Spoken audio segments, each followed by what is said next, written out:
रविवार को भारतीय जनता पार्टी की लोकसभा कार्यकर्ता सम्मेलन का आयोजन किया गया। इसमें मुख्य अतिथि के रूप में उत्तर प्रदेश के उप मुख्यमंत्री केशव प्रसाद मौर्य शामिल हुए।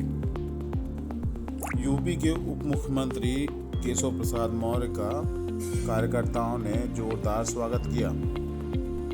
यूपी के उप मुख्यमंत्री केशव प्रसाद मौर्य ने कार्यकर्ताओं को संबोधित करते हुए कहा कि रीवा में कमल खिला हुआ है, यहाँ कमल नहीं खिलाना है, सिर्फ विरोधियों की जमानत जब्त करना है। उन्होंने कहा कि केंद्र में 2014 में नरेंद्र मोदी के नेतृत्व में पूर्ण बहुमत के साथ सरकार बनी थी।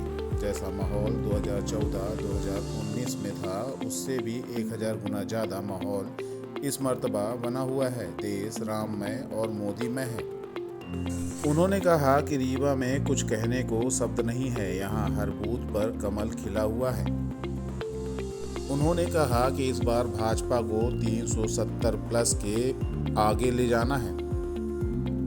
उप मुख्यमंत्री पीछे हमारे वरिष्ठ नेता पूर्व जिला अध्यक्ष आदरणीय कमलेश्वर सिंह जी पधारे हुए, चाहूंगा मंच पर स्थान ग्रहण करेंगे।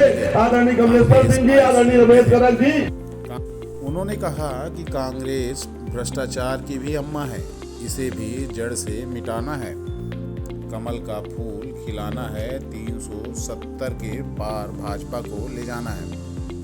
कार्यकर्ता सम्मेलन में जनार्दन मिश्र, मऊगंज जिलाध्यक्ष राजेंद्र मिश्र, रीवा जिलाध्यक्ष अजय सिंह, विधायक गिरीश गौतम और लोकसभा प्रभारी रीवा रामलाल रौतेल सहित अन्य लोग मौजूद रहे। आप सबको जोर लगाना है भाई, आपको सांसद बनाना है। हो सकता है राष्ट्रीय नेतृत्व कुछ और बना करके मिश्रा जी को वापस भेजें, लेकिन रिकॉर्ड बनाना पड़ेगा भाई। अभी से तय करके अभी चलिए हर बूथ पर बताइए 75% वोट हमारा है कि नहीं है? सबका साथ सबका विकास किया है कि नहीं किया है? जो हमें वोट नहीं देता था उसको भी विकास का लाभ दिया है कि नहीं दिया है? गरीब कल्याण की योजनाओं का लाभ उन तक भी पहुंचा है कि नहीं पहुंचा है? अगर सबका साथ सबका विकास किया है तो सबसे वोट पाने का अधिकार हमें है कि नहीं? हमारी पार्टी को है कि नहीं? हमारे कार्यकर्ता को है कि नहीं है? आप सबको अपील करना चाहता हूं, आप बूथ से लेकर के शक्ति केंद्र से लेकर के मंडल से सब पार्टी के प्राण हो। जो वोट हमें नहीं देता था उसके पास भी जाइएगा, वह भी वोट देना चाहता है।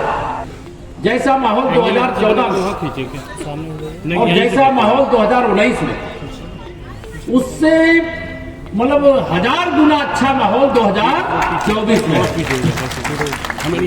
इस समय तो पूरा देश राममय है, पूरा देश मोदीमय है, पूरा देश भाजपामय है। और रीवा तो क्या कहूं मैं, कुछ कहने के लिए शब्द नहीं है।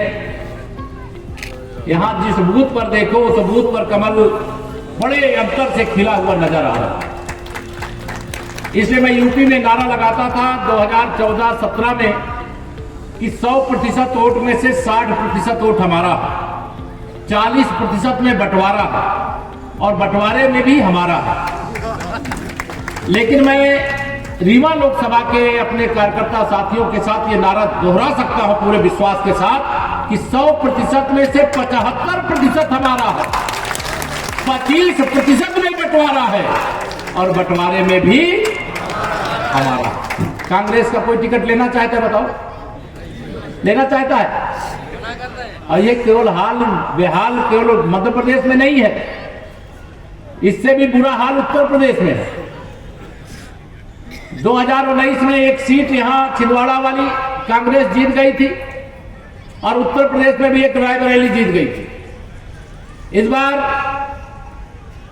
कांग्रेस की अम्मा, जिन्हें सोनिया गांधी जी कहते हैं, वो लोकसभा लड़ने से पहले ही राज्यसभा के रास्ते राजस्थान से चली गई। उन्होंने वह लोकसभा छोड़ दिया और मैं आपको विश्वास के साथ कह करके जा रहा हूं, उत्तर प्रदेश की 80 की 80 सीटें माननीय नरेंद्र मोदी जी के नेतृत्व में जिता करके देने जा और मैं यहां केवल मैं जानता हूं यहां तो कमल खिला हुआ है, इसलिए मुझे कमल खिलाना नहीं है, बल्कि यहां जो भी विरोधी प्रत्याशी आवे उसकी जमानत जब्त कराना। कांग्रेस अभी मैंने कहा आईसीयू में पड़ी हुई है, हमारे अध्यक्ष जी ने कहा नहीं वेंटिलेटर पे है। तो फिर ऑक्सीजन देने की जरूरत है क्या उसको? ये जैसे मैं कांग्रेस की अम्मा उनको कहता हूं, वैसे भ्रष्टाचार की अम्मा भी कांग्रेस है कि नहीं बताओ? जो भ्रष्टाचार के अम्मा की भी अम्मा है, उस भ्रष्टाचार से सदा सदा के लिए भारत को मुक्ति मिलनी चाहिए कि नहीं मिलनी चाहिए? और यह मुक्ति माननीय नरेंद्र मोदी जी के अलावा कोई दिला सकता है क्या? अगर माननीय नरेंद्र मोदी जी ने प्रधानमंत्री संसद में खड़े होकर के ये कहा है कि 370 प्लस कमल का फूल, बाकी सब कुछ जाओ भूल।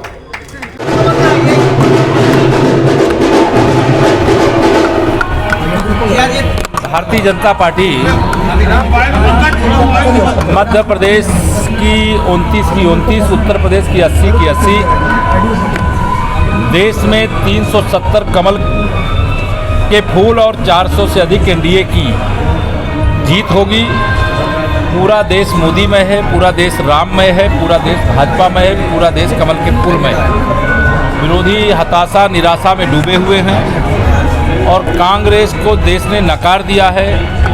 अभी 23 जीते हैं मध्य प्रदेश में, 24 लोकसभा में आए। लोकसभा को देखते हुए जैसे उनकी यात्रा चल रही राहुल गांधी की, उसको कितना चुनौती मानते हैं? देखिए, श्री राहुल गांधी जी के बारे में मैं इतना कहता हूं कि जहां जहां पांव पड़े श्री राहुल गांधी की, वहां वहां कांग्रेस का बंटा ढार हो गया और मध्य प्रदेश में जो थोड़ा बहुत बचा होगा वह भी चला जाएगा। और हम लोग एक नारा लगाते हैं, पहले लगाते 100% में से 60% वोट हमारा है, 40% में बंटवारा है। लेकिन आज मैं रीवा की धरती से नारा लगा सकता हूं, जिस प्रकार से पार्टी नेतृत्व ने फिर से श्री जनार्दन जी के ऊपर भरोसा व्यक्त किया है कि 100 में से 75% वोट हमारा है, 25% में बंटवारा है और बंटवारे में भी हमारा है, क्योंकि हमने सबका साथ सबका विकास किया है। इस बार लोकसभा कितनी सीट लेके आएंगे? 370 प्लस कमल के फूल, 400 से अधिक एनडीए की जीत होगी।